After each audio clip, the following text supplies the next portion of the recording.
Sanskrit classes by Harlal Singh Godara में आपका एक बार पुनः स्वागत है। साथियों, रीट लेवल 1 नवनियुक्त शिक्षकों से संबंधित इस वीडियोज़ के अंदर हम चर्चा करेंगे। इससे पहले आपसे आग्रह रहेगा कि अगर आप चैनल पर नए हो तो चैनल को सब्सक्राइब ज़रूर कीजिएगा, पास बनी हुई बेल आइकन को भी प्रेस कीजिएगा और साथ ही साथ वीडियो को लाइक और शेयर भी कीजिएगा भाई।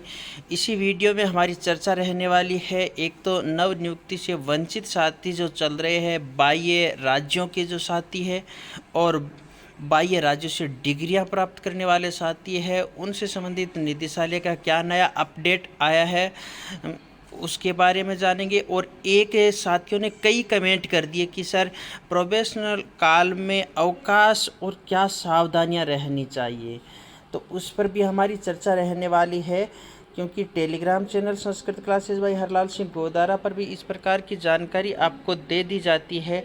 फिर भी कई साथियों का जो कमेंट रहा, उसी कमेंट के अनुरूप हम यह वीडियो के माध्यम से जानने की कोशिश करेंगे।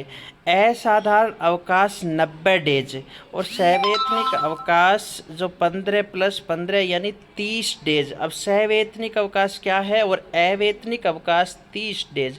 मातृत्व और पितृत्व अवकाश कैसी स्थितियों के अंदर देय है, इन्हीं सभी पर चर्चा होती है। चलिए साथियों, पहले तो इन साथियों के लिए जो जिले आवंटन लेवल 1 से 41 शिक्षकों के पास दूसरे राज्यों की डिग्रियां जांच के बाद स्कूलों में ड्यूटी ज्वाइन कर सकेंगे, यह केवल एक चित्तौड़गढ़ की न्यूज़ है।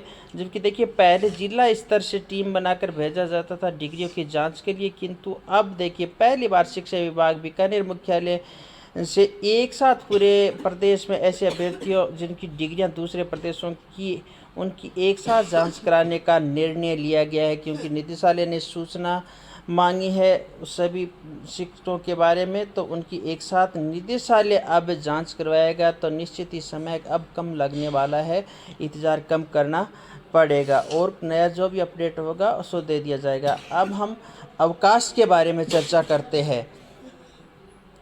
देखिए, प्रोबेशन काल के अंदर आपको पहले बताया गया कि 90 डेज असाधारण अवकाश है, सो 90 डेज रहने वाला है। अब ये असाधारण अवकाश 90 डेज कैसी परिस्थितियों में मिल सकता है, कैसे ले सकते हैं, आगे प्रोबेशन बढ़ेगा या नहीं बढ़ेगा, इन्हीं पर हमारी चर्चा रहने वाली है।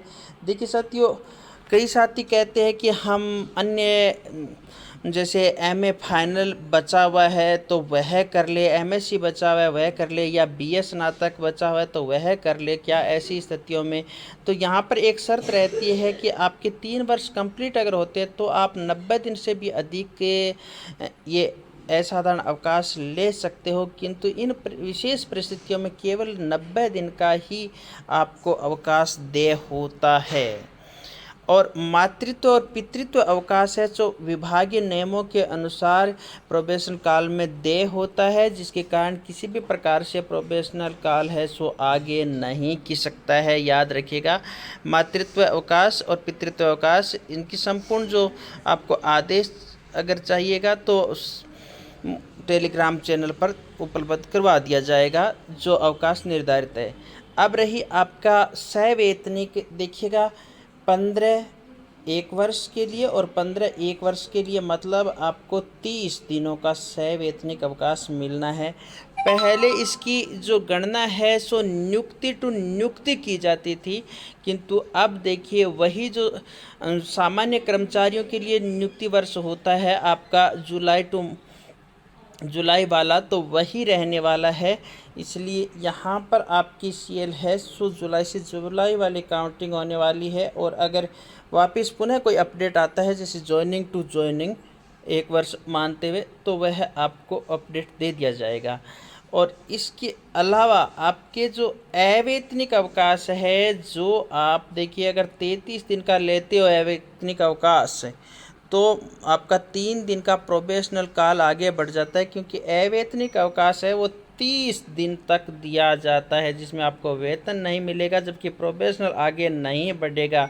अब इसकी शर्त क्या है? इसकी शर्त है या तो कोई गृह सदस्य बीमार वगैरह हो जाता है तो, या फिर स्वयं की स्वास्थ्य कमज़ोर होता है तो डॉक्टर की प्रारंभिक पर्ची की, यानी जिसको हम कह सकते हैं चिकित्सा प्रमाण पत्र के आधार पर ही ये आपको मिलने वाला है।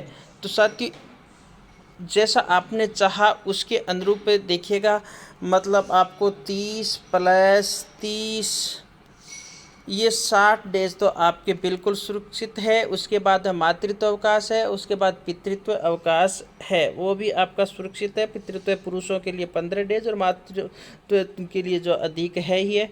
इसके अलावा आप शिक्षण से संबंधित अधिकतम 90 डेज का जो लिया जा सकता है, तो उसके अंदर ये भी अकाउंट प्रोसेसिंग रहने वाली होती है।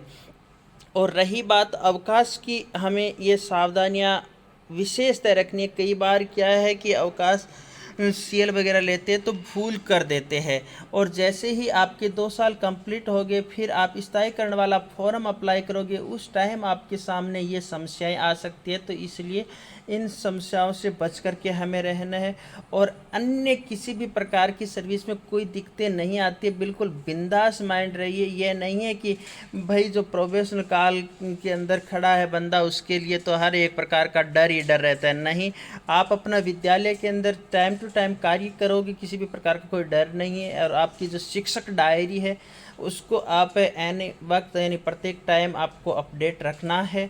इसके अलावा और किसी भी प्रकार की अगर आपको जानकारी चाहिए तो सो आप कमेंट कर सकते हो। कमेंट के अनुसार जानकारी देने की कोशिश की जाएगी। अगली मुलाकात हमारी किसी अगले विशेष वीडियोज़ के साथ ही होने वाली है। तब तक मैं लेता हूँ आपसे अनुमति। जय हिंद, जय भारत।